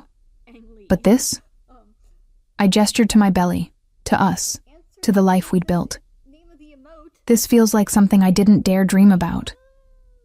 After Niels, I convinced myself that this kind of happiness wasn't for people like me. Lars stopped walking, turning me to face him. Sophie van Dijk, there is no people like you, and there's just you. Extraordinary, kind, brilliant you. And you deserve every happiness this world has to offer. Van Dijk, I repeated softly. I still get a thrill hearing my married name. I get a thrill saying it, he replied, kissing me softly. My wife, the mother of my child, the love of my life. We continued to the shop, where Maud was indeed handling everything with her usual competence. The leak was minor, the plumber already at work. But as we stood in the main room, I found myself looking around with fresh eyes. This place had been my refuge after Niels, the foundation I'd built my new life upon. Here, I'd learned my own value, developed my skills, created something meaningful. And now, with motherhood approaching, I was about to add another layer to my identity. Thank you, I said suddenly to Maud, for being such an amazing partner, for covering for me during this pregnancy, for everything. She hugged me carefully, mindful of my belly. Thank you for seeing potential in me when Mr. Vanderberg retired. We make a good team, Sophie. We're going to continue making a good team after this baby arrives. On the walk home, Lars and I detoured through our favorite park. Late afternoon sun filtered through golden leaves, and the canals reflected the autumn colors. We sat on our usual bench, the one where Lars had first told me he was falling in love with me. "Do you remember what you said to me here?" I asked. "That first time we sat on this bench?" "I said I was falling in love with you, and it terrified me because I'd never felt anything like it before," he recalled. "You said you were terrified too, but willing to be scared together." "Best decision I ever made," I said, leaning against his shoulder. "Second best," he corrected. "The best was saying yes when I proposed." We sat in comfortable silence, watching ducks navigate the canal, couples walk past holding hands, life continuing its beautiful, ordinary rhythm around us. This was what Niels had never understood, that happiness wasn't about grand gestures or surface beauty, but about these quiet moments of connection and peace. A sharp pain low in my abdomen made me gasp. Lars was instantly alert. Contraction? Maybe. Or Braxton Hicks. It's hard to tell. I breathed through it, remembering the techniques from our birthing class. "Okay, it's passing. Home," Lars said firmly. "Now, no arguments." But another contraction hit before we made it off the bench, stronger this time. Lars pulled out his phone with one hand while keeping the other on my back. "It's too early," I protested. "I'm only 37 weeks. "Full term is 37 weeks, he reminded me, already calling our doctor. "This baby has their own timeline." The next few hours were a blur. The hospital, the labor and delivery room, contractions growing stronger and closer together. Lars never left my side, coaching my breathing, holding my hand, whispering encouragement when I was certain I couldn't continue. "You're the strongest person I know," he murmured during a particularly brutal contraction. "You survived Niels, built a business, learned to see your own worth. You can do this, Sophie. Our baby is almost here." 12 hours after that first contraction in the park, our daughter was born. 6 pounds, 4 ounces, with a shock of dark hair and lungs that announced her displeasure at being evicted from her warm home. "It's a girl," the doctor announced, placing her on my chest. Lars was crying, openly and without shame. "She's perfect, Sophie. She's absolutely perfect." I looked down at our daughter, this tiny miracle we'd created, and felt something settle into place. This was what I'd been preparing for without knowing it. All the healing, all the growth, all the learning to value myself. It had all been leading to this moment, to being whole enough to give this child the love she deserved. "Hello, little one," I whispered. "We've been waiting for you." We named her Anna, after Lars's mother, with the middle name Rose, after my grandmother, Anna Rose Van Dyke. She was 3 days old when we finally brought her home, both of us terrified and exhilarated by the responsibility. "We have no idea what we're doing," I said as we stood over her bassinet, watching her sleep. "Not a clue," Lars agreed, "but we'll figure it out, together." The first few weeks were an exhausting blur of feedings and diaper changes, and wondering if we'd ever sleep again. But there were moments of transcendent joy. Anna's first real smile, the way she stopped crying when she heard Lars's voice, the perfect weight of her sleeping against my chest. Maud ran the shop beautifully while I was on maternity leave, checking in regularly but never making me feel like I was needed back before I was ready. Lars took time off from consulting, both of us wanting these early weeks to focus solely on our daughter.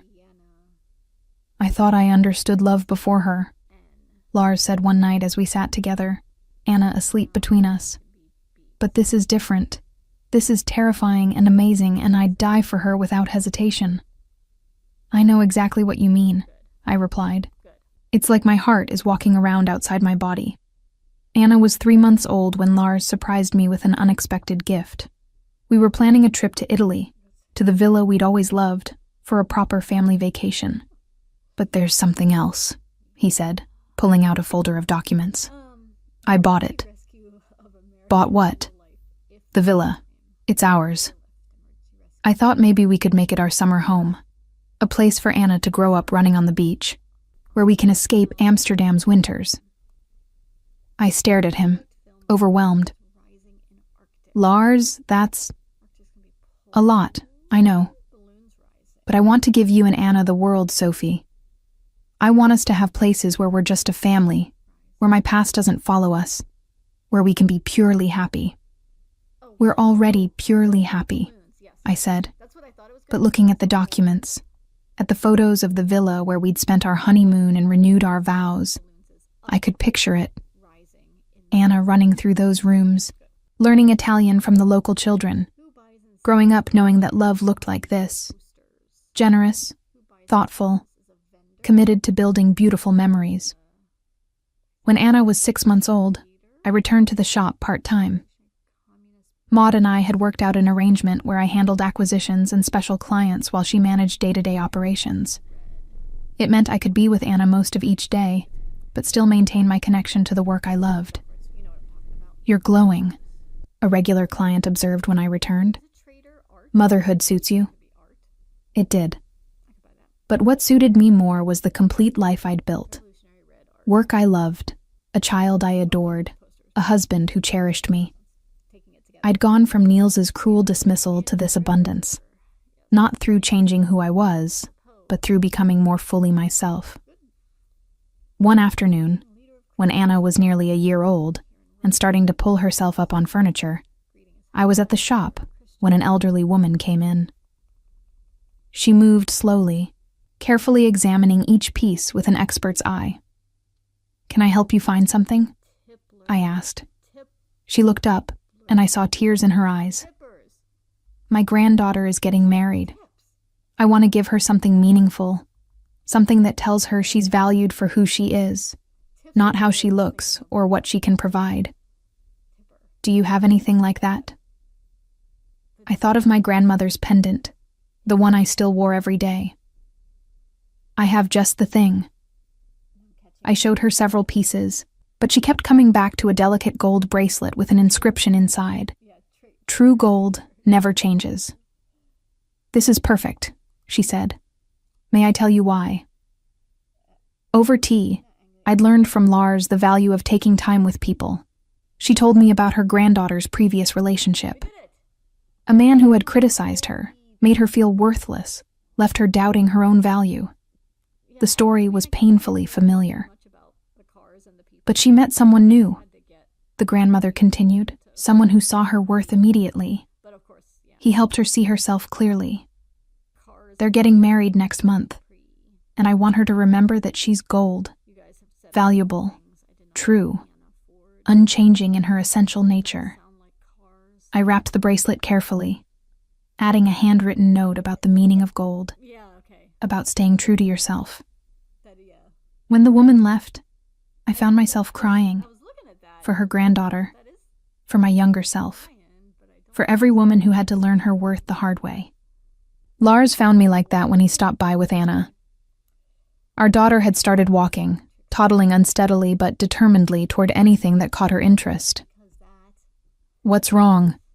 he asked, settling Anna in my lap. I told him about the customer, about the bracelet, about how grateful I was for our story's happy ending. "It's not an ending," he corrected, wiping my tears. "It's the middle. We have years ahead of us, watching Anna grow, building our family, creating more memories. This is just the beginning of our happy Sophie." He was right. At 37, with a thriving business, a beautiful daughter, and a husband who loved me completely, I was just beginning to understand my own story. It wasn't about transformation or revenge or even healing, though all of those had played their parts. It was about recognition, learning to see myself as I truly was, valuable and worthy of love. Lars had held up the mirror until I could see it myself. Anna had taught me about unconditional love, and the shop had shown me that my skills, my kindness, my eye for beauty had worth beyond what any cruel ex-boyfriend had convinced me I lacked. That evening, as we put Anna to bed in her nursery, I watched Lars read her a story in his careful Dutch, pointing to pictures and making her giggle. This man who had been so afraid of bringing a family into his complicated world had become the most devoted father I could imagine. "I love you," I said when he finished, when Anna was asleep, and we stood together in the doorway watching her breathe. "I love you too," he replied. "Thank you for giving me this, for trusting me enough to build a family, for seeing something in me worth loving." "We saw each other," I corrected. "That's what makes this work. Mutual recognition, mutual value, mutual love." As we closed Anna's door and moved to our own room, I caught sight of myself in the hallway mirror. The changes I'd made years ago had long since healed, becoming just part of who I was. But what I saw now was different from what any surgery could create. Confidence, contentment, the glow of being thoroughly loved and loving in return. I thought of Niels one last time, a ghost finally laid to rest. He'd tried to define my worth and found me lacking. But he'd been looking at the surface, missing everything of value underneath. Lars had seen deeper from the start, recognizing gold where Niels had seen only something ordinary. The best revenge, I realized, wasn't Niels's downfall. It was this: being so completely happy that his opinion no longer mattered, building a life so beautiful that his cruelty became irrelevant, being loved so thoroughly that his rejection seemed like a gift rather than a wound. "What are you thinking about?" Lars asked, pulling me close. "About gold," I said. "About how it stays true to itself no matter what. About how we're like that. True to ourselves, true to each other. Always," he promised, kissing my forehead. "For all our days." And as we stood together in the home we'd built, with our daughter sleeping peacefully down the hall and decades of love ahead of us, I knew he meant it. We were gold, valuable, unchanging, true. And that was worth more than any revenge could ever be. The story that had started with Niels's cruel laughter had ended with Lars's gentle devotion. But the real story, the one that mattered, was the one I'd written for myself. Learning to see my own worth, building a life of meaning and love, becoming someone I was proud to be. That was the revenge Niels could never have anticipated. Not his downfall, but my rising. Not his suffering, but my happiness. Not proving him wrong, but making his opinion irrelevant. I was Sophie Van Dyke, wife, mother, businesswoman, survivor. And I was, finally and completely, enough. 10 years later, the morning sun filtered through the floor-to-ceiling windows of our renovated Amsterdam apartment, casting golden light across the breakfast table, where chaos and love intertwined in equal measure. Anna, now 11, sat with her nose buried in a book about Renaissance art, her dark hair, so much like Lars's, falling across her face. Beside her, 7-year-old Thomas was constructing an elaborate tower from his toast, while our youngest, 5-year-old Elise, hummed tunelessly as she colored a picture of what she insisted was our family, but looked more like abstract art. "Mama, can I go to the shop with you today?" Anna asked, without looking up from her book. "There's a new estate collection coming in, and you said it might have Art Nouveau pieces." I smiled at my eldest daughter, this serious, brilliant child who had inherited my love of beautiful things and Lars's strategic mind. "After school, I promise."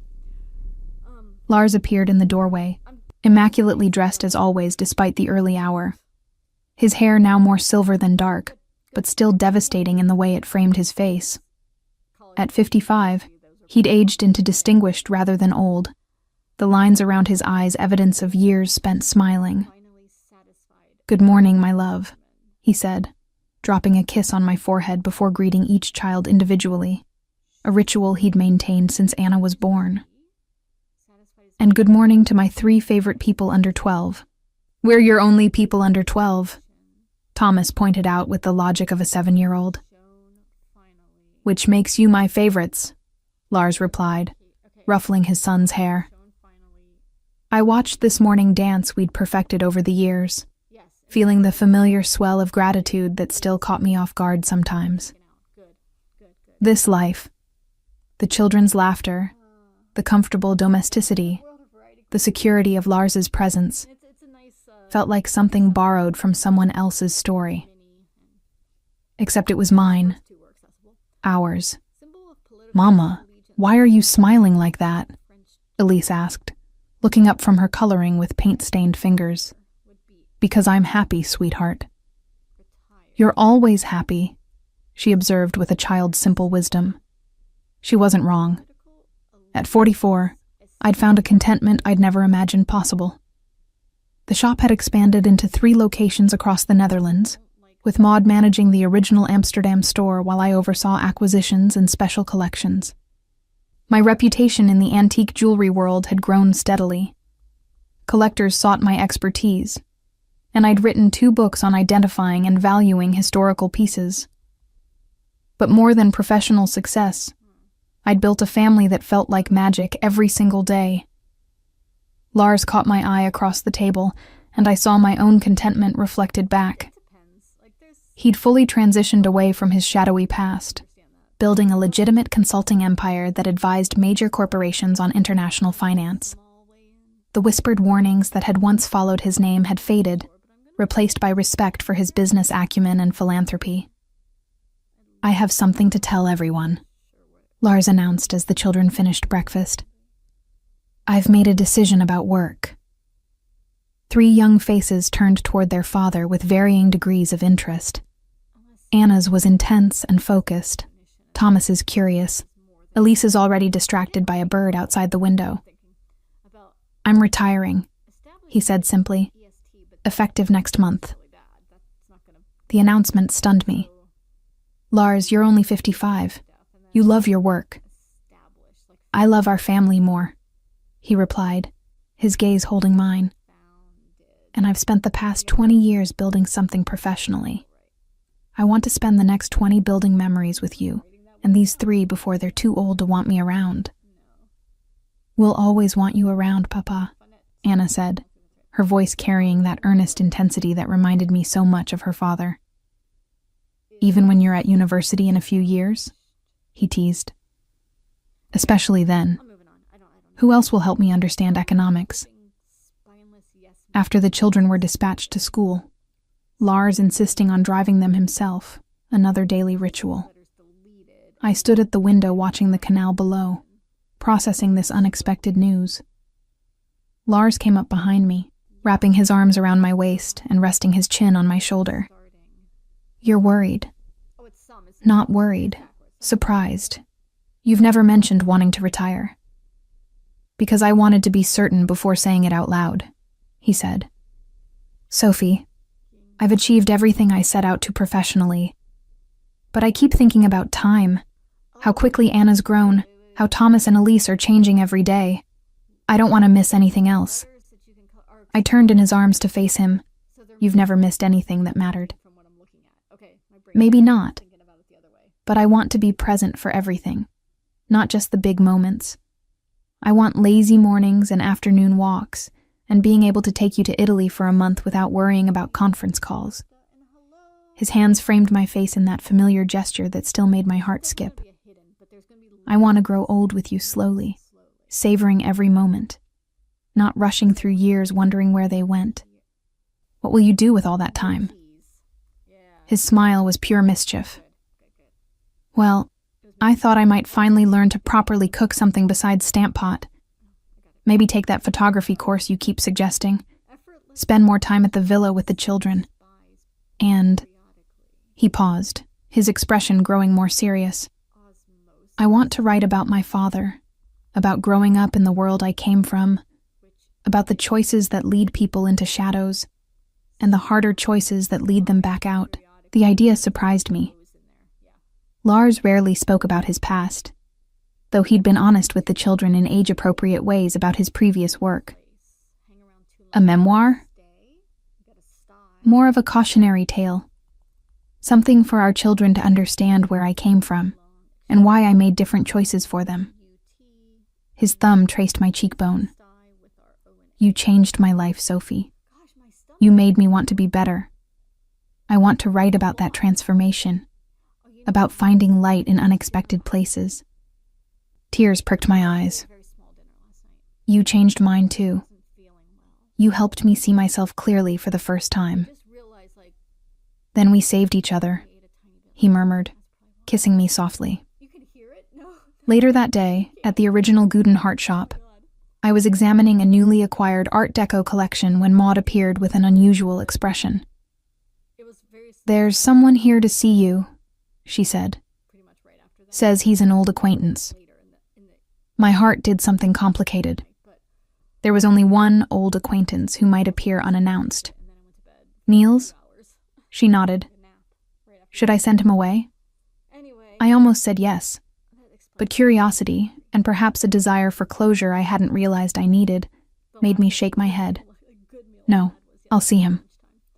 Niels Bakker walked into my private office looking like a man who'd aged 20 years in the 10 since I'd last seen him. The swagger was completely gone, replaced by something that looked almost like humility. His clothes were neat but inexpensive, his hairline receding, his face lined with what I recognized as hard-won wisdom. Sophie, he said, and there was none of the mockery I remembered. Thank you for seeing me. I wasn't sure you would. I almost didn't, I admitted, gesturing to a chair. What do you want, Niels? He sat carefully, like someone who'd learned not to take up too much space. To apologize, properly, without excuses or explanations, just to say I'm sorry for how I treated you. The surprise must have shown on my face because he gave a sad smile. I know it's 10 years too late. I know an apology doesn't undo the damage or the cruelty. But I've spent the past decade rebuilding my life from nothing, and in that process, I've had to confront exactly who I was. He paused. I was a terrible person to you, Sophie. You deserved so much better, and I was too insecure and selfish to see your worth. I studied him, looking for manipulation or angle, but saw only genuine regret. What brought this on? Why now? I'm getting married, he said quietly. To someone wonderful who sees value in me despite knowing everything about my past. And in preparing for our marriage, I realized I needed to make amends where I could. To acknowledge the harm I caused and own it completely. Congratulations, I said, and meant it. I'm glad you found someone. I don't deserve her kindness any more than I deserved yours, he admitted. But I'm trying to be worthy of it. I'm in therapy. I've made amends to everyone I harmed in my business dealings, and I needed, to apologize to you face to face. I forgive you, I heard myself say, and realized with surprise that I meant it. Not because what you did was okay, but because I don't want to carry that anger anymore. You were cruel, Niels. You made me doubt my worth at a time when I needed support. But I survived it, and arguably became stronger because of it. He nodded, relief evident in his expression. You've done incredibly well. I've followed your career from a distance. The books, the shop expansion. You've become everything I was too blind to see you could be. I was always capable of this, I corrected gently. I just needed to believe it myself. You're right. He stood, extending his hand. Thank you for seeing me, for listening. I won't take any more of your time. I shook his hand, feeling the symbolic weight of the gesture. Niels, be kind to your fiancé. Not because you owe me anything, but because kindness is the only way to build something that lasts. I will, he promised. And Sophie, thank you for showing me what grace looks like. After he left, I sat alone in my office for a long moment, processing the encounter. 10 years ago, seeing Niels had sent me into panic. Now, I felt only a distant sadness for the woman I'd been and the man he'd been. Two people who'd hurt each other in different ways. That evening, I told Lars about the visit. We were in our bedroom preparing for a charity gala we were attending, one of the few professional obligations he'd maintained. "How do you feel about seeing him?" Lars asked, adjusting his cufflinks. "Surprisingly peaceful," I admitted, fastening my grandmother's pendant around my neck. I'd never stopped wearing it, this link to the woman who'd taught me about gold and value. He apologized sincerely. I forgave him. And now I can truly let it go. Lars turned me to face him, his hands at my waist. "You're remarkable. Do you know that? Most people carry bitterness for years. You transform it into grace." "I learned from the best," I replied, adjusting his bow tie. "You taught me that holding on to anger only hurts the person carrying it. And you taught me that transformation is possible at any age, that love can heal wounds that seemed permanent." His smile was tender. "We've built something beautiful, haven't we?" "The most beautiful thing," I agreed. The gala was a glittering affair benefiting children's literacy programs, one of the causes we'd supported for years. As we moved through the crowd, I noticed how different I felt from those early events with Lars. Then, I'd been uncertain, still learning to inhabit the space his wealth and influence created. Now, I moved with confidence, born from years of experience and genuine accomplishment. "Sophie Van Dyke," a voice called out, and I turned to see an elderly woman approaching with a warm smile. "I wanted to thank you personally. The bracelet you helped my granddaughter select 10 years ago, she still wears it every day. It's become a family heirloom." The grandmother who'd bought the True Gold Never Changes bracelet. I remembered her granddaughter's story, so similar to my own. "How is she?" I asked warmly. "Thriving, happily married, 2 beautiful children, running her own business." "You were right about that bracelet. It reminds her daily of her worth." The woman squeezed my hand. "Thank you for seeing her when she couldn't see herself." After she moved on, Lars pulled me close. "You do that for people. See them clearly and help them see themselves." "Only because someone did it for me first," I replied, looking up at him. Later, as we danced to the orchestra playing vintage standards, I thought about the journey that had brought us here. From that first day in the jewelry shop to this moment. 3 children, 2 successful careers, countless memories woven together into a life that felt almost too perfect to be real. "What are you thinking about?" Lars murmured against my ear. "About gold," I said. "About how my grandmother was right. It doesn't tarnish because it stays true to itself. And how we've done that. Stayed true to who we are, both individually and together. And created something more valuable than any piece in your shop," he added. 3 somethings, I corrected, thinking of our children. 4, if you count us. The next morning, Lars made good on his retirement announcement, submitting formal notice to his clients and beginning the process of transitioning his accounts to colleagues. I watched him work through it with the same strategic precision he'd applied to everything, ensuring everyone was properly taken care of while firmly declining offers to stay on in reduced capacity. "When I make a decision, I commit to it completely," he explained when one persistent client tried to change his mind. "I'm committing to my family now the way I committed to my business before." That summer, we spent 2 months at our Italian villa. Lars enrolled in a photography course and spent hours capturing the children playing on the beach, the light on the Mediterranean, the everyday magic of our life. I worked on my 3rd book, this one about the emotional value of jewelry beyond its monetary worth. Anna thrived in the artistic atmosphere, spending hours painting in the villa's garden. Thomas discovered a love of cooking, learning from the local restaurant owners. And Elise, our wild child, collected shells and stones and declared she would open a museum. "This is what I wanted," Lars said one evening as we watched the sunset from our terrace. "This stillness, this presence. No conference calls, no emergencies, just us." "Are you bored?" I teased, knowing he'd been one of the most sought-after consultants in Europe. "Not even slightly. I'm more fulfilled than I've ever been." He pulled me into his lap, and I settled against his chest, listening to his heartbeat. "I spent 20 years building financial security so we could have this. Time, peace, freedom to just be together."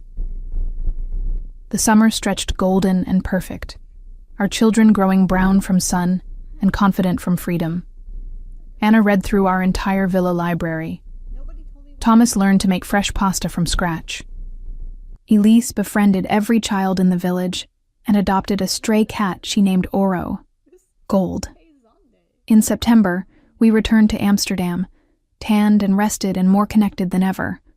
Lars began his memoir, working in his study each morning while I managed the shops and wrote my book. Our afternoons were reserved for the children, helping with homework, attending school events, simply being present in ways that busy careers had sometimes prevented.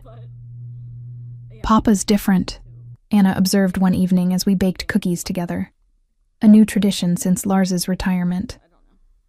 "Happier." "He was always happy with you," I assured her. "No, I mean, lighter, like he was carrying something heavy before, and finally put it down." My wise eldest child had seen what I'd noticed, but hadn't articulated. Lars had been carrying the weight of his past, of providing for us, of proving he could be more than his origins suggested.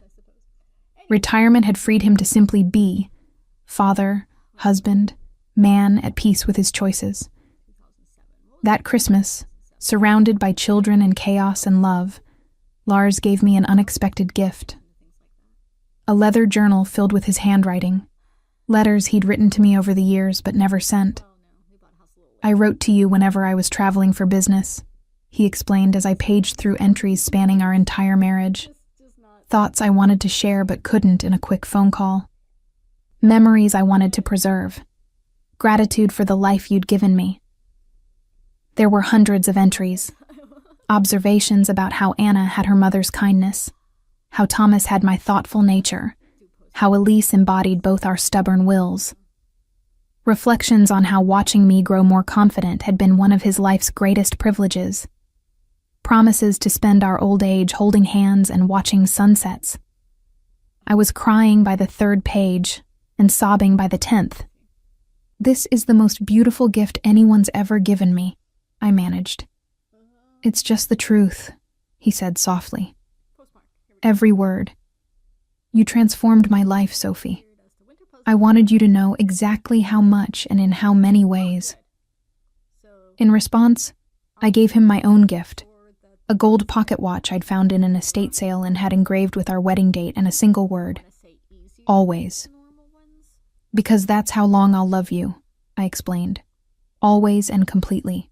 The years continued to unfold like petals on a flower, beautiful, inevitable, each one revealing new dimensions of our family. Anna went to university to study art history, video calling us weekly to share her discoveries. Thomas developed into a thoughtful teenager with his father's strategic mind and my creative heart. Elise remained our wild child, turning 13 with the same fierce independence she'd shown as a toddler. And through it all, Lars and I grew older together exactly as he'd wanted. Slowly, savoring every moment. Morning coffee and shared newspapers. Afternoon walks along the canals. Evening conversations that ranged from philosophy to gossip about the neighbors.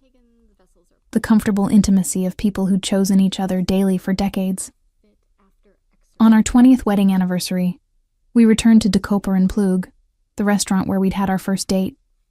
It was still there, still serving the best stamp pot in Amsterdam, still filled with the warmth that had made it perfect 20 years earlier. "Do you remember what we talked about that first night?" Lars asked, as we shared the same meal we'd had then. You asked me to tell you something real, I recalled. I said I was scared of letting someone close again. And I said we'd be scared together, he finished. Best decision of my life. Mine too. He reached across the table, taking my hand. At 64, his hands showed age. Slight tremors, prominent veins, sunspots. But they were still the hands that had held mine through every important moment of my adult life. I want another 20 years, he said quietly. And then another 20 after that. I want to grow properly old with you, Sophie. I want to be that couple in the park feeding ducks and holding hands and making young people believe in lasting love. Then we will be, I promised. Because what we have is gold. It doesn't tarnish, doesn't change, stays true no matter what. My grandmother's words, coming full circle. She'd taught me about gold's value, but Lars had shown me how to embody it, staying true to myself, to our love, to the family we'd built from two broken people who dared to heal together. That night, walking home along the canals we'd traversed countless times, Lars stopped at the bridge where we'd first kissed, the same bridge where he'd later proposed renewal of vows, where we'd shared so many significant moments. Look, he said, pointing at our reflection in the dark water below. I looked. In the lamplight's golden glow, I saw us, older, grayer, marked by years and joy, and the beautiful wear of a life well lived. But beneath the surface changes, we were still us. The jewelry shop girl who'd learned her worth. The businessman who'd found redemption in love. Two people who'd built something that lasted not because it was perfect, but because it was true. We did it, I said wonderingly. We built a life that didn't tarnish. We built a life that was already gold, Lars corrected. We just had to recognize it. And standing there on that bridge, surrounded by the city we loved, I knew he was right. The revenge I'd imagined against Niels had never been about his downfall. It had been about this. Being so thoroughly happy that his cruelty became irrelevant. Building a love so real that his rejection seemed like a gift that had cleared the path for something better. I'd been called too plain to love, too ordinary to deserve faithfulness. Not enough. But I'd learned the truth. I was gold. Valuable. True. Unchanging in my essential nature. And I'd found someone who'd recognized that from the very beginning, who'd held up the mirror until I could see it myself, who'd built a life with me that proved every day that the best revenge is not bitterness, but joy. 20 years married, 3 children, countless memories. And still, when Lars looked at me, I saw the same expression from that first day in the jewelry shop, like I was the most valuable thing he'd ever encountered. I love you, I said, the words as true at 44 as they'd been at 32. Always and completely. I love you too, he replied, kissing me there on our bridge under Amsterdam stars. My Sophie, my gold, my everything. And walking home hand in hand, I thought about the journey that had brought us here. From Niels's laughter to Lars's love. From doubting my worth to knowing it absolutely. From brokenness to wholeness to a family built on truth and kindness. The golden years, people called them.